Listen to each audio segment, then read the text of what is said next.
With almost 1,400 locations across the United States, Big Lots is one of the largest closeout retailers in the country. For decades, they have been one of the top choices for budget-conscious consumers, offering so-called extreme bargains, with some products being 30 or even 50% cheaper than other retailers. As recently as 3 years ago, Big Lots looked to be on top of the world, with soaring revenue and profits. In March of 2021, their stock price peaked at $70 per share, valuing the company at almost $2.5 billion. But this success would prove short-lived. In September of 2024, the company filed for Chapter 11 bankruptcy protection. Its shares were delisted from the New York Stock Exchange and will likely become worthless. So what went wrong? How did America's iconic budget retailer go from record profits to bankruptcy in just 3 years? Running a large retailer is incredibly complicated. Companies like Big Lots employ scores of data analysts to track everything from per-store sales to their supply chain.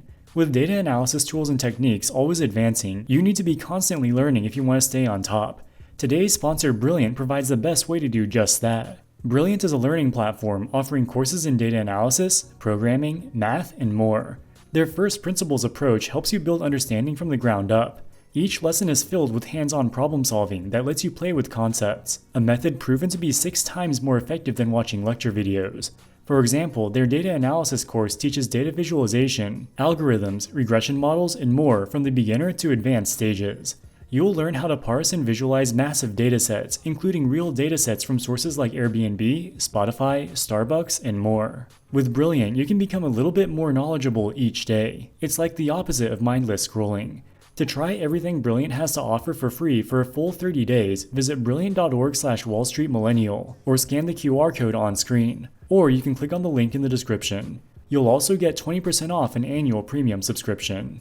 And now back to the video. What would eventually become Big Lots was founded all the way back in 1967 in Columbus, Ohio, when a businessman named Saul Shank founded a department store called Consolidated Stores. Consolidated Stores was a so-called closeout retailer. Saul Shank would go to wholesalers and distributors asking them if they had any excess inventory they were having trouble selling. If a wholesaler had some inventory they couldn't sell to their traditional retail partners, they might be willing to sell it to Consolidated Stores for a massive discount. The wholesaler might even be willing to take a loss on this inventory just to clear up the space in their warehouse. Let's say hypothetically that a wholesaler imported 10,000 washing machines. They overestimated demand, and their traditional retail partners only bought 9,000 of them at full price. Now the wholesaler has 1,000 washing machines sitting in their warehouse. Sure, they could wait for their traditional retail partners to sell through their own stock and eventually order more washing machines, but this could take many months. In the meantime, these 1,000 washing machines are taking up valuable warehouse space, which may be better used for new items, especially seasonal items. Consolidated Stores would go to the wholesalers and buy whatever they had difficulty selling for a massive discount. As a shopper, when you walk into the Consolidated department store, you'll be greeted by a wide selection of random stuff. It's something of a treasure hunt. You don't know what you will find, but whatever you do will be far cheaper than what you would pay at a traditional retailer. Saul Shank also went to liquidation sales of other retailers and companies that had gone bankrupt, buying up large quantities of product at cheap prices. He was an opportunist who would buy just about anything for the right price. For example, when the DeLorean Motor Company went bankrupt in the 1980s, he bought 2,500 DeLorean cars from the bankruptcy liquidator. He gradually sold them to end customers at his Consolidated department store for a massive profit. The original Consolidated department store in Columbus, Ohio was a huge success, so Saul Shank started opening new stores across the country. At first, he branded the stores as Odd Lots because they sourced odd lots of inventory from wholesalers. Due to a trademark dispute, they eventually changed their name to Big Lots. Over the following decades, Big Lots expanded rapidly throughout the nation, but as they grew, their business model needed to change. When they only had a few stores, they were easily able to fill them up with odd lots of inventory. But at any given time, there's only a limited number of odd lots available for the company to procure. As they expanded to many hundreds of locations, they had to start relying on pre-planned purchases for much of their product. They started selling food, mostly dry or canned food that can last on the shelves for a long time. Things like food and other household necessities like shampoo and cleaning supplies bring shoppers into the store on a regular basis. The hope is that you'll come into Big Lots every week to buy groceries. While you're at Big Lots grocery shopping, you might come across some random odd lot merchandise that you might be interested in. Over time, Big Lots became something of a hybrid between an odd lot closeout store and a traditional retailer. While this did help Big Lots achieve more mainstream appeal, as a traditional retailer, they didn't really have any competitive advantage. They lacked the scale and negotiating leverage of the likes of Walmart or national grocery store chains. So for most food items, Big Lots' prices are actually slightly worse than Walmart. This makes the value proposition of Big Lots somewhat confusing. While they indeed have extreme bargains on much of their odd lot merchandise, for most everyday items, you're probably better off buying from Walmart or a grocery store. The final piece of the puzzle is furniture. Big Lots stores sell both patio and indoor furniture, everything from chairs to sofas to beds. Most of the furniture is procured through traditional methods, not via odd lots, so their furniture prices typically aren't much cheaper than other retailers. Due to Big Lots' perception as a discount brand and the extreme bargains they offer in some of their other merchandise categories, their customer base is disproportionately low income. Big Lots offers liberal in-store financing, as well as lease-to-own options for customers with low credit scores. These financing options make the furniture attractive to low-income consumers, even if the prices are nothing special. Big Lots separates its products into 6 categories: furniture, consumables, seasonal, soft home, food, and hard home. Furniture is pretty self-explanatory. It's sofas, beds, patio furniture, etc. Consumables includes things like makeup, shampoo, paper towels, etc. The seasonal category consists of Halloween, Christmas decorations, summer gardening tools, etc. Soft home includes home decor, bedding, decorative pillows, fake plants, etc.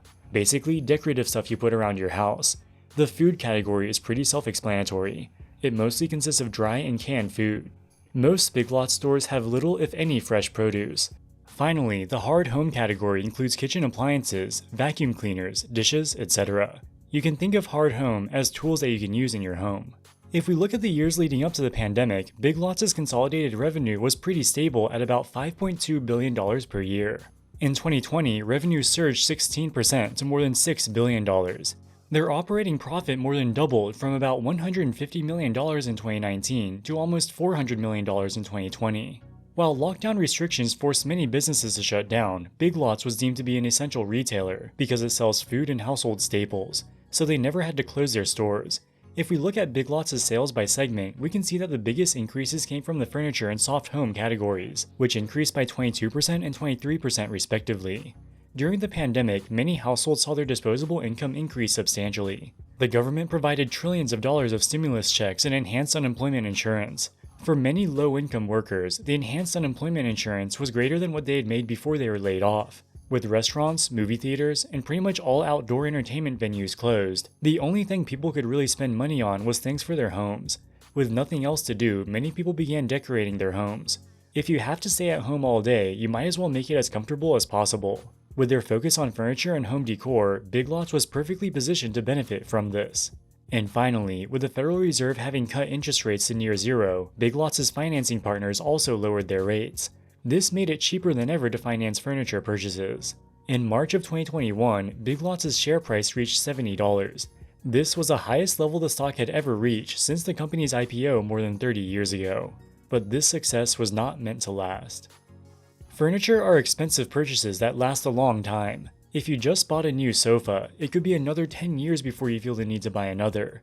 Due to low interest rates and government stimulus, the number of people who bought furniture in 2020 and 2021 was far greater than average. Demand was pulled forward. By the end of 2021, so many people had just bought new furniture that they didn't need to buy any more for the next few years. In 2022, furniture sales fell by 23%, and soft home sales fell by 17%. At first, these sales numbers don't look too bad. Revenue just fell down to pre-pandemic levels. However, the company made a number of strategic missteps that would ultimately prove fatal. In 2021, the company built 2 massive new distribution centers to accommodate surging furniture demand. Once demand collapsed in 2022, these warehouses were underutilized. Tight labor market conditions also forced Big Lots to significantly increase the wages it paid to its employees. By 2023, Big Lots' operating expenses had grown to $2.1 billion, almost 20% greater than 2019 levels. Finally, in 2021, Big Lots' board of directors authorized more than $400 million of stock buybacks. When companies have excess cash, they often repurchase their own stock on the open market. This reduces the number of shares outstanding, which can in theory increase the stock price. In hindsight, this was a disastrous decision. This buyback squandered most of the extraordinary profits they generated during the pandemic. And because the stock price was at all-time highs, they weren't even able to buy back that many shares. In 2023, sales continued to decline in every product category. Consolidated revenue fell by 14%, bringing sales volume far below pre-pandemic levels. Remember that one of the main reasons that people shop at Big Lots is for the treasure hunting experience. You walk into the store not knowing what type of extreme bargains you might find. Recently, Big Lots has been losing market share to extreme value Chinese e-commerce sites like Temu, which offer a similar treasure hunting experience, often at even better prices. As revenue declined and expenses increased, Big Lots' profits collapsed. In 2023, the company incurred an adjusted operating loss of almost $600 million. With their cash on hand rapidly dwindling, Big Lots filed for bankruptcy protection in September of 2024. The company also announced the closure of 344 stores nationwide. But that still leaves them with about 1,000 stores still operating business as usual. In the short term, the company will get a boost to their cash flow from these store liquidations. Even if they end up selling most of their inventory at a loss, this will still increase the company's cash balance, as the inventory does not need to be replenished. Of course, this is only a temporary solution. The company remains burdened by massive operating losses, and bankruptcy has severely limited its financing options. Big Lots' only real hope for survival lies in a potential acquisition. The private equity firm Nexus Capital Management has agreed to purchase the company for $750 million. But this deal is far from certain. The funds will be used to pay off Big Lots' debt, not to benefit existing shareholders. And Nexus must secure financing from its own lenders to close the deal. And even if Nexus can't secure funding, why would they possibly want to buy this failing retailer? In a brief statement, Nexus expressed their aim to, quote, return this iconic brand to its status as America's leading extreme value retailer, unquote, suggesting that they may shift Big Lots back to its roots as a seller of odd lot merchandise. However, whether an extreme value brick-and-mortar retailer can be viable in an e-commerce world dominated by players like Temu remains to be seen. Alright guys, that wraps it up for this video. What do you think about Big Lots? Is it game over, or will Nexus be able to turn things around? Let us know in the comments section below. As always, thank you so much for watching, and we'll see you in the next one. Wall Street Millennial, signing out.